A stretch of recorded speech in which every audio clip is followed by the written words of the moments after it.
అరటికాయ ఫ్రై, అలాగే పప్పు అండి. పప్పు ఉడుకుతోంది, పెసరపప్పు ఇది.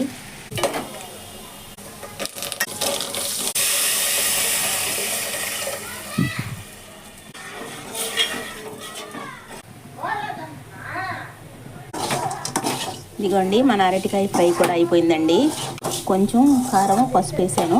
దాంతోపాటు కొంచెం గరం మసాలా కూడా వేసానండి. ఒక్కొక్కసారి గరం మసాలా వేస్తా, ఒక్కొక్కసారి ఏమో ఇడ్లీలు కొట్టి పెట్టుకుంటాను కదా పౌడరు, పప్పులు అవన్నీ వేసి మినపప్పు వేసి కొడతాను అన్నమాట. ఒక్కొక్కసారి అది కూడా వేస్తా అలా. ఈరోజు అయితే గరం మసాలా వేసాను దాని బదులు. ఇదిగోండి కొద్దిగా ఏంటిది కొత్తిమీర, జస్ట్ కొంచెమేనండి, ఎక్కువ వద్దులే. అయిపోయిందన్నమాట. ఫినిష్ మన అరటికాయ ఫ్రై.